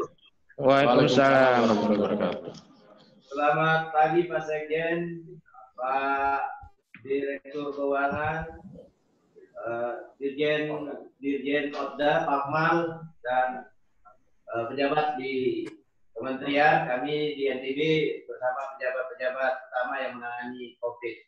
Alhamdulillah, pertama kami sampaikan terima kasih kepada pemerintah pusat bahwa apa yang menjadi kebutuhan daerah, payung-payung hukum untuk bertindak penanganan COVID, alhamdulillah, baik melalui impres, surat edaran, maklumat dan lain sebagainya sudah disampaikan, dan ini terus kami pedomani, kami sosialisasikan konsolidasi di UPD, kabupaten kota, dan alhamdulillah sekarang semua sedang berproses. Kemudian alhamdulillah semua terlibat di dalam penanganan ini. Pak Gubernur fokus pada penanganan dan antisipasi dampak sosial ekonomi. Kemudian Wakil Gubernur fokus pada upaya pencegahan dan penanganan medis dari yang terpapar COVID-19. Teman-teman UPD BPKAD menyiapkan penganggaran baik dalam kondisi darurat, skenario pertama, skenario kedua, dan ketiga dalam kondisi yang sangat darurat. Kami juga mempersiapkannya dengan membebani Permendagri 20 tahun 2020. Kemudian Dinas Perhubungan juga melaksanakan protokol-protokol penanganan, mulai dari pintu-pintu kedatangan, bahkan di depan pintu kedatangan. Kami koordinasi dengan KKP, dengan Cengkareng, dengan Padang Bayi, dan lain sebagainya. Penerapan Health Alert Card dan lain sebagainya sudah dilakukan. Kemudian begitu tiba, juga ada perlakuan-perlakuan kepada semua pelaksana perjalanan ketika dia ada orang dengan gejala, ada treatmentnya, orang tanpa gejala juga ada treatmentnya, yang sudah bekerja sama Dinas Perhubungan dengan Dinas Kesehatan. Kemudian pemerintah kabupaten kota juga memberikan dukungan menjemput warga-warganya, terutama pekerja migran Indonesia yang jumlahnya banyak ke NTB. Mereka melakukan penanganan dari awal, mulai dari bandara sampai mana yang harus melakukan karantina mandiri sampai dengan karantina terpusat yang dibiayai dari APBD juga.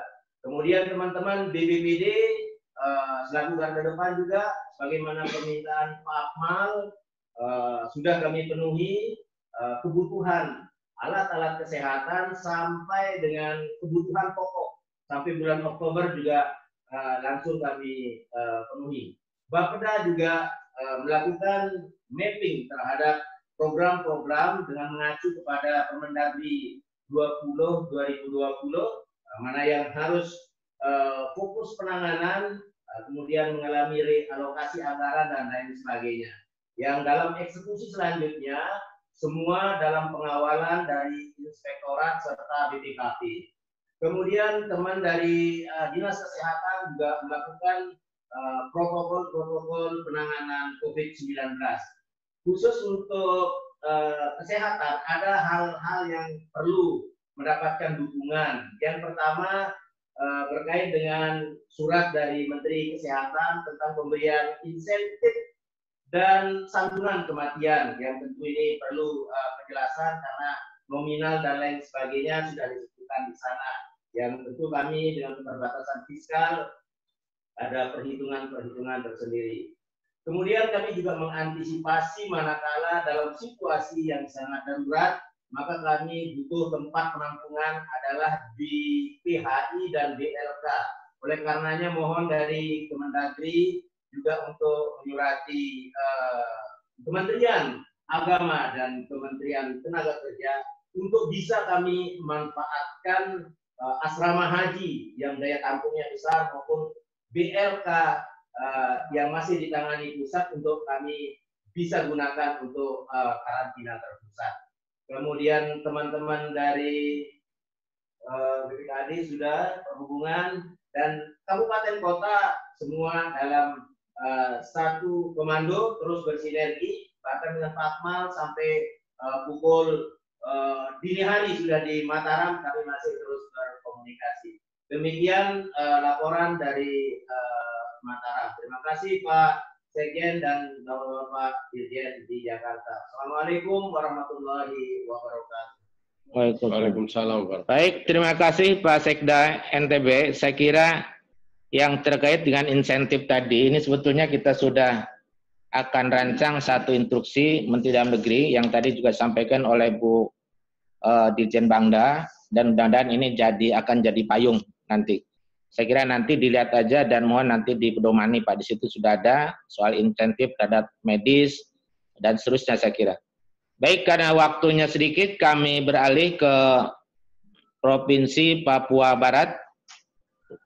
Silakan Papua Barat. Terima kasih atas waktu yang diberikan pada Papua Barat. Selamat pagi bagi Bapak-Bapak di Kementerian Dalam Negeri, Pak Sekjen, Bapak dan Ibu Dirjen yang mendampingi. Kami dari Papua Barat, saya Sekda Papua Barat, ada juga Sekda Kabupaten Manokwari, Sehingga setelah saya menyampaikan laporan, langkah-langkah yang telah kami lakukan, maka nanti dilanjutkan dengan Sekda Kabupaten Manokwari. Pertama, bahwa ketika telah terjadi wabah ini, virus 19 ini, masuk di tanah Papua, khususnya di Provinsi Papua Barat, langkah-langkah yang telah dilakukan oleh pemerintah daerah, Gubernur Papua Barat dan para bupati se-Papua Barat, secara administrasi sudah dilakukan, mengacu kepada surat-surat dari pemerintah nasional, pemerintah Jakarta, misalnya seperti surat edaran dari gubernur, surat dari gubernur, instruksi gubernur, dan sosialisasi-sosialisasi sudah dilakukan. Langkah-langkah untuk publikasi telah dilakukan lewat media yang dimiliki oleh pemerintah daerah. Kemudian juga di kabupaten kota, hal yang sama sudah ditindaklanjuti. Secara khusus saya laporkan juga bahwa untuk ketahanan ekonomi Papua Barat, khususnya di Manokwari, Provinsi Papua Barat, 4 bulan ke depan ini kita masih ada ketersediaan stok makanan, minuman, bahan-bahan kebutuhan masyarakat. Kemudian yang berikut terkait dengan edukasi kepada masyarakat dilakukan juga disinfektan ke berbagai fasilitas publik oleh gugus yang ada, gugus tugas COVID-19 di Papua Barat bersama dengan pemerintah daerah dan pemerintah daerah Kabupaten Manokwari sebagai ibu kota provinsi.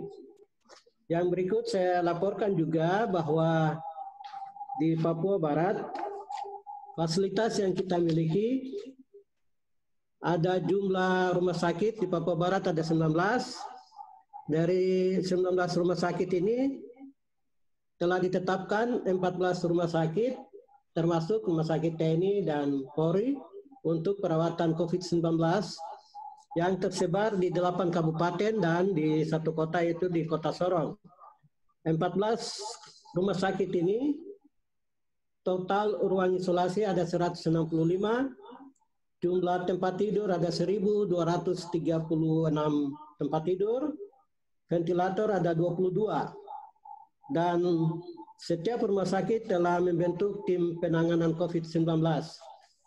Logistik, alat pelindung diri terdiri dari baju coverer berjumlah 2.200 buah. 2.000 buah berasal dari gugus tugas nasional yang diterima tanggal 26 Maret dan 200 buah pengadaan daerah provinsi. Semuanya sudah didistribusikan ke kabupaten kota. Masker N95 ada 1.480 buah diperoleh dari Kementerian Kesehatan. Masker bedah stok gudang provinsi ada 170.000 buah yang sudah didistribusikan ke kabupaten kota 110.000 buah dan baru dikirim 3.070 box atau 153.500 buah dari Kementerian Kesehatan pada tanggal 26 Maret dalam proses pendistribusian atau sedang dalam pengiriman ke kabupaten kota. Bapak Sekjen, yang berikut adalah perkembangan terkait kasus corona sampai hari ini di Papua Barat, bahwa tanggal 22 April 2020 dari rekapan laporan ada dari 9 kabupaten dan kota, yaitu Kota Sorong, Kabupaten Sorong, Kabupaten Manokwari, Kabupaten Manokwari Selatan, Kabupaten Teluk Bondama, Kabupaten Fakfak, Kabupaten Raja Ampat, dan Kabupaten Kaimana. Total ODP ada 404 orang. Dengan rincian yang masih dipantau 340 dan selesai dipantau ada 64 orang. Total PDP 10 orang dengan rincian yang masih diawasi ada 6 orang dan selesai pengawasan 4 orang. Spesimen yang dikirim ke Jakarta 22, enam buah sudah ada hasil, di mana 4 hasilnya negatif dan 2 yang positif. 2 yang positif ini sudah meninggal kemarin di Sorong, sehingga status Papua Barat yang tadi siaga itu sudah naik menjadi tanggap darurat pada tanggal 27 Maret. Sampai dengan nanti 9 April, kemudian langkah-langkah lanjut akan dilakukan disesuaikan dengan kondisi wilayah. Yang berikut, tempat karantina yang disiapkan oleh pemerintah daerah. Pertama, di Balai Latihan Kehutanan, di Sanggeng, ada 144 tempat tidur. BLK, Dinas Koperasi dan UMKM, ada 44 tempat tidur. Kemudian Diklat BPSDM Provinsi ada 48 tempat tidur. Kemudian Rumah Sakit Provinsi untuk perawatan pasien dengan gejala ringan. Ada 110 tempat tidur. Tempat tidurnya masih dalam proses pengiriman karena rumah sakit baru belum juga diresmikan, tapi karena COVID-19 maka kita harus lakukan atau pakai untuk kebutuhan daerah.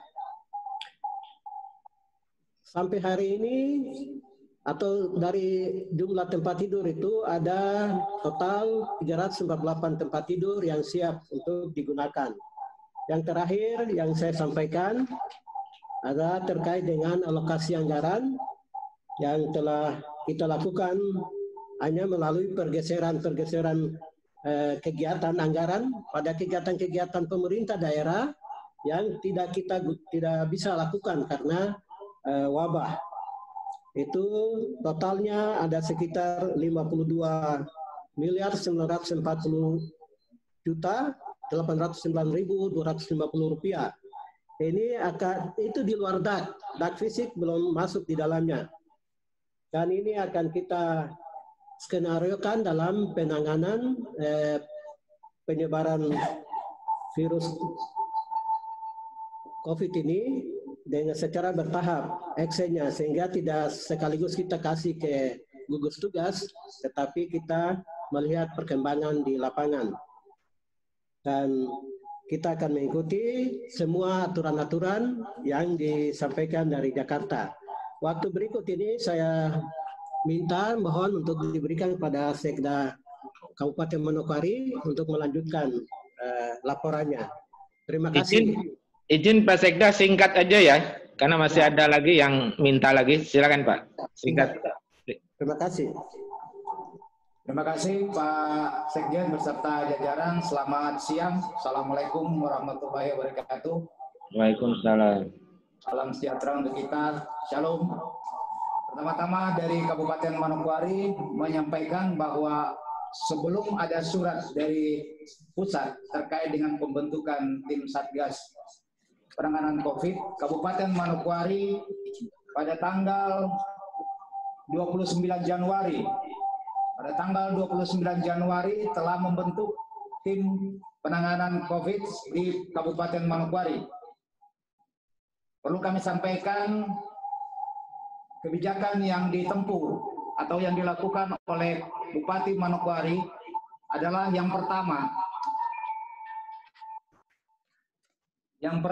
adalah melakukan pembatasan jam usaha bagi para pedagang, baik itu di pasar, pertokoan, kios, dan mal. Jam-jam usahanya diatur, sehingga masyarakat tidak terlalu banyak untuk berada di luar rumah. Dengan adanya perubahan status Papua Barat dari siaga menjadi tanggap darurat pada tanggal 27 Maret lalu, di mana Bapak Gubernur menyampaikan bahwa penduduk kabupaten kota di Papua Barat untuk tidak melaksanakan perjalanan keluar daerah, maka kami keluarkan kebijakan Bupati Manokwari mengeluarkan instruksi bahwa penduduk dan masyarakat Kabupaten Manokwari tidak meninggalkan Kabupaten Manokwari, tidak melakukan perjalanan keluar daerah. perjalanan atau instruksi ini tidak berlaku untuk kabupaten kota yang ada apabila melakukan untuk kapal laut, pengangkutan bahan makanan, penerapan alat-alat kesehatan, dan pengiriman pasien untuk rujukan di Rumah Sakit Kabupaten Manokwari. Kemudian perlu kami sampaikan kepada Bapak Sekjen dan jajaran bahwa karena Manokwari ini merupakan gerbang dari Manokwari Raya yang meliputi Kabupaten Manokwari, Teluk Guandama, Kabupaten Manokwari Selatan, Kabupaten Teluk Bintuni, dan Kabupaten Pegunungan Arfak, maka kami akan kesulitan untuk mendeteksi mereka yang berasal dari luar. Sehingga data kami untuk ODP pada saat ini perlu kami sampaikan pada tanggal 1 April itu jumlah ODP adalah 79 orang. Dari 79 orang itu 34 sudah selesai isolasi mandirinya. Data yang terakhir tanggal 2 April yang dirilis OPD-nya 82 orang dan sudah selesai melakukan isolasi 14 hari 34 orang. Yang sisanya tetap dipantau oleh petugas-petugas kesehatan kami, baik di Puskesmas maupun oleh Satgas. Kegiatan lain yang telah dilakukan bahwa kami mempunyai Satgas yang bekerja sama dengan gugus tugas COVID-19 Kabupaten Manokwari telah melakukan penyemprotan di tempat-tempat ibadah, di tempat-tempat pemukiman masyarakat, dan di sekolah yang dilakukan secara bergilir. Kami juga melakukan kerjasama dengan kabupaten tetangga yang merupakan pemekaran dari Kabupaten Manokwari, yaitu Kabupaten Manokwari Selatan, melakukan penyemprotan di tempat-tempat pemukiman penduduk yang padat. Masalah keuangan perlu kami sampaikan kepada Bapak Sekjen beserta jajaran bahwa selain dana yang telah disampaikan sebagai pedoman pergeseran, kami juga menyediakan dari dana daun untuk kegiatan-kegiatan alat pelindung diri untuk petugas kesehatan, baik di puskesmas maupun di rumah sakit, dan petugas di Satgas. Kemudian juga alat pelindung kesehatan berupa masker, kami anggarkan juga untuk masyarakat. Perlu Bapak ketahui bahwa insentif juga diberikan kepada para petugas kita. Kemudian satu hal yang diambil oleh Bapak Bupati sebagai satu kebijakan adalah mengasuransikan petugas kesehatan yang melakukan penanganan COVID di Kabupaten Manokwari. Mudah-mudahan asuransi ini preminya tidak diterima oleh mereka, dalam arti tidak ada hal-hal yang tidak kita inginkan yang menimpa petugas kesehatan kita. Kemudian yang perlu kami sampaikan juga kepada Bapak Sekjen, kami mohon arahan terkait dengan dana yang telah dialokasikan, dana untuk pemilihan kepala daerah. Kami mohon petunjuk, apakah dana ini juga bisa dilakukan pergeseran atau seperti apa? Mungkin untuk kabupaten kota, provinsi yang melakukan pemilihan pilkada serentak, itu ada pegangan untuk kami. Sementara itu yang bisa dapat kami sampaikan. Wassalamualaikum warahmatullahi wabarakatuh. Waalaikumsalam. Baik, terima kasih Pak Sekda Papua Barat dan Pak Sekda Manokwari. Saya kira ada satu penjelasan tadi yang terkait dengan dana pilkada. Saya kira kesepakatan kemarin dan arahan Pak Menteri sudah jelas bahwa untuk sementara ditunda, bukan ditunda pilkadanya, tetapi anggarannya tetap tidak boleh dialokasikan yang lain. Saya kira ini belum ada penetapan yang pasti, karena kemarin baru ada semacam, apa namanya Pak Dirjen, ada semacam diskusi, tapi khusus untuk dana pilkada, saya kira ini juga kami himbau kepada teman-teman yang melakukan pilkada, ini untuk sementara jangan dialihkan dulu kepada yang lain, saya kira, sambil menunggu kebijakan-kebijakan nanti yang akan dikeluarkan oleh Bapak Presiden. Saya kira ada satu lagi mungkin yang bisa mewakili dari Sekda Maluku Utara. Kami silakan Maluku Utara.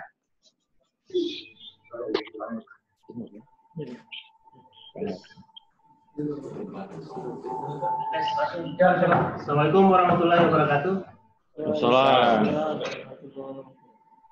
Selamat siang dan salam sejahtera bagi kita semua. Yang saya hormati Pak Sekjen, Pak Dirjen Kota, Dirjen Bangga, dan Dirjen Roda.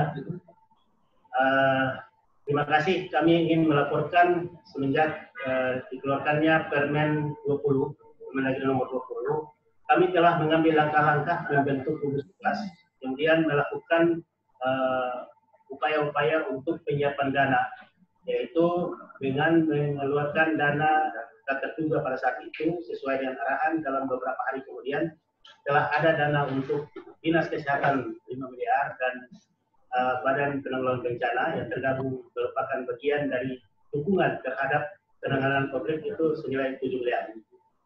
Nah, kemudian dari berbagai upaya telah kami lakukan tersebut, melakukan koordinasi dengan berbagai pihak untuk melakukan penanganan, termasuk koordinasi dengan pemerintah kabupaten kota, di mana kami kemudian membentuk kesepakatan waktu itu dalam rapat koordinasi bahwa kabupaten kota melakukan penanganan untuk sampai dengan orang dalam pemantauan, kemudian untuk provinsi melakukan penanganan untuk pasien dalam pengawasan, di mana kemudian setelah itu beberapa hari kemudian kami mengeluarkan lagi rumah sakit rujukan second line, yaitu dengan peraturan gubernur sebanyak 6 rumah sakit, di mana 6 rumah sakit tersebut kemudian bisa melakukan penanganan untuk pasien dalam pengawasan dalam kondisi ringan.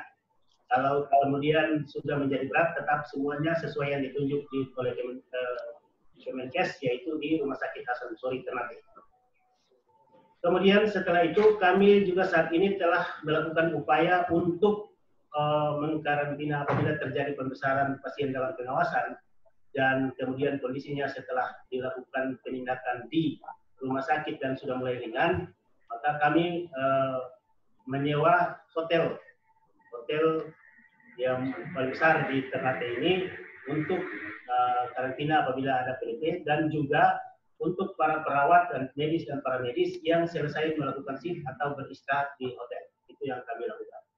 Nah, kemudian setelah keluar Permendagri, edaran Menteri Dalam Negeri tentang pembentukan gugus, di mana gugus tugas yang kami bentuk pertama adalah diketuai oleh Sekretaris Daerah, kemudian sesuai dengan edaran Menteri Dalam Negeri, kami melakukan kembali perubahan gugus tugas tersebut sebagaimana dalam edaran, dan SK-nya sudah ditandai oleh Pak Gubernur. Dalam melaksanakan kegiatan-kegiatan tersebut, banyak sekali kami telah melaksanakan sesuai dengan instruksi arahan dari pemerintah pusat, termasuk work from home, yaitu telah kami lakukan, kemudian juga libur atau belajar dari rumah bagi murid-murid sekolah, itu telah dilaksanakan di Provinsi Maluku Utara. Kami berterima kasih atas arahan yang diberikan sehingga menjadi panduan bagi kami, tapi kami juga membutuhkan perlindungan yang juga lebih kuat, karena saat ini kita berada di persimpangan jalan, misalnya seperti alat perlindungan diri dan berbagai hal-hal yang terkait dengan alat kesehatan itu harganya meningkat di pasaran, tidak seperti biasanya. Ini menjadi dilema bagi kita. Kalau kita terlambat melaksanakan pengadaan, taruhannya nyawa. Sementara kalau kita melakukan pengadaan, taruhannya juga kepada hukum. Ini persoalan yang kami harapkan agar supaya ada perlindungan-perlindungan ke depan terkait dengan hal ini, atau petunjuk-petunjuk lebih teknis. Termasuk kemarin agak sedikit ragu ketika ada Permendagri 20 karena tidak tersampaikan secara tegas bahwa Permendagri ini menunda pelaksanaan atau aturan-aturan Permendagri yang lain. Sehingga kami juga tetap melakukan langkah-langkah pengamanan untuk itu dengan melakukan penetapan siaga darurat sampai dengan tanggap darurat. Itu kami tetap lakukan sebagaimana normalnya bencana. Nah, itu mudah-mudahan semua petunjuk yang diberikan bisa kita laksanakan dengan baik. Dan kembali lagi kami berharap bahwa apa yang telah diminta, kekurangan-kekurangan kebutuhan, setidaknya bisa disampaikan kepada kami, yang kami harapkan distributor-distributor yang bisa melakukan pengadaan, karena saat ini terjadi banyak sekali kekurangan dan kekhawatiran yang terjadi semenjak kami menetapkan 6 rumah sakit second line. Banyak permintaan yang harusnya menjadi bagian dari tanggung jawab provinsi. Nah, kemudian kami juga perlu menyampaikan terkait dengan petunjuk-petunjuk pelaksanaan yang lebih detail terkait dengan social distancing yang besar. Nah, ini juga perlu segera disampaikan kepada kami agar supaya bisa lebih leluasa dalam melaksanakan putusan-putusan yang telah diambil oleh pemerintah pusat. Selanjutnya terkait dengan pendanaan saat ini, kami telah berupaya untuk melakukan refocusing, di mana dengan 2 model seperti yang disampaikan tadi. Yang pertama untuk pendanaan terkait dengan perjalanan dinas, uang makan, sewa gedung dan sebagainya, itu kami arahkan ke 50% dari sisa pagu yang ada kami sudah arahkan, sementara mengarahkan ke belanja tidak terduga.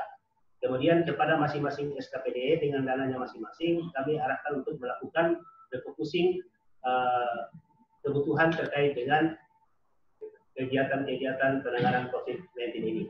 Nah, sekali lagi kami juga perlu penegasan lagi karena sampai saat ini refocusing yang disampaikan atau penjadwalan ulang yang tegas itu hanya terkait dengan beberapa item yang sebutkan tadi.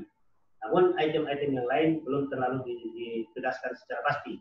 Oleh karena itu seperti disampaikan untuk penjadwalan ulang, perjalanan dinas, uang makan dan sebagainya kan hanya itu.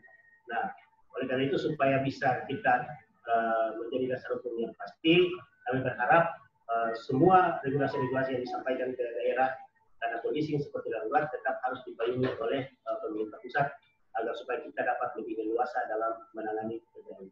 Mungkin itu yang kami usulkan dan kami harapkan. Sekali lagi, uluran pemerintah pusat terkait dengan alat-alat kesehatan itu sangat kami butuhkan saat ini. Demikian, terima kasih. Assalamualaikum warahmatullahi wabarakatuh. Selamat siang dan salam sejahtera untuk kita semua. Waalaikumsalam. Baik, terima kasih Pak Sekda Maluku Utara. Saya kira catatan penting tadi yang saya bisa catat. Yang pertama soal rincian detail terkait dengan tindak lanjut Permendagri 20/2020. Saya kira nanti tadi kami sudah sampaikan, ini akan ada nanti satu instruksi Menteri Dalam Negeri. Saya kira rinciannya itu tadi jelas dan tadi saya kira sudah disampaikan oleh Pak Dirjen Keuangan Daerah pada saat pengantar di awal. Saya kira nanti tinggal ini kita nunggu persetujuan Pak Menteri. Mudah-mudahan pagi ini bisa ditandatangani beliau dan bisa kita kirim ke daerah-daerah. Saya kira itu ya Bapak Ibu sekalian yang saya hormati. Terima kasih Pak Sekda Provinsi, para Bupati Wali Kota, kemudian Pak Sekda Kabupaten Kota. Saya kira karena waktunya habis dan kita akhiri. Terima kasih. Assalamualaikum warahmatullahi wabarakatuh.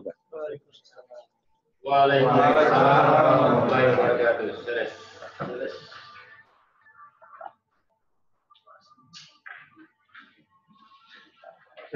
Selanjutnya kita manfaatkan ruang itu semaksimal mungkin. Supaya Senin perubahannya langsung kita tetapkan hanya dari dinas kesehatan sama dari BPJS kita minta datanya pas-pasnya juga. Iya, kebutuhan lagi kita dianggap 30 kita perlu. Iya, artinya yang betul-betul memang ini kayak begini kayak dengan kerjaan Bakalan itu kebutuhan sekecil dan kita manfaatkan semaksimal mungkin. Jadi pokoknya tempat ini anggaran jalan tol. Belum pasti karena belum dapat itu belum diskusi. Tapi yang berdiskusi harus begini. Dan dia tunda 3 bulan ditinggal pilkada tapi dananya tidak boleh dialihkan. Tidak, Sekprov. Pak Sekprov lagi Pak kapan? Ya, saya kira sama Pak Sekprov. Pak kapan? Yang terpenting itu itu tidak pakai cepat sedikit ini Biro hukum sekarang ini orang tak usah Korea yang lain karena tak bisa. Jadi itu menikah cepat. Aduh, sudah diklarifikasi dan bahkan pakai 2. sudah tinggal tambah tergantung pagi kunjung aja. Iya kemarin kan. Hari ini selesai. Tanggal itu di sini terpisah. Administrasi mungkin sudah di belakang, penting keseluruhan pegawai. Barang darurat ini kamu muka. Mungkin beberapa. Kemudian terjawab di pasar terjawab 15 juta. Di sini nanti 2020 baru tunggunya naik lagi jadi satu bukannya naik tapi turun jadi 6 juta. Nanti 12. Kalau tadi 20. Oh, provinsi miskin. Sebelah keuangan. Mau beda apa dengan masih ke provinsi 20. Dia 20 belum tutup pajak. 20 belum tutup pajak. 10 belum tutup pajak. Belum menerima pajak. Itu lagi mana? Sekretariat apa? Kenapa sudah tutup pajak? Tidak ada yang kepentingan sama. Karena mereka belum tahu apa lain.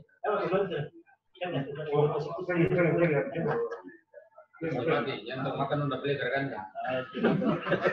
Tadi karena bapak terlalu lima suara kasih persilakan. Saya bilang cara mengelola saya dia. Kedua. Tadi ada Pak. Kirim pasien.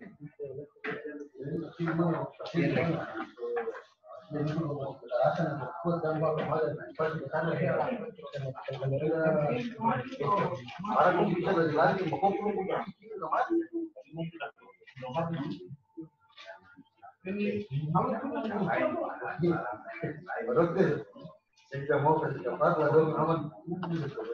Berapa apa?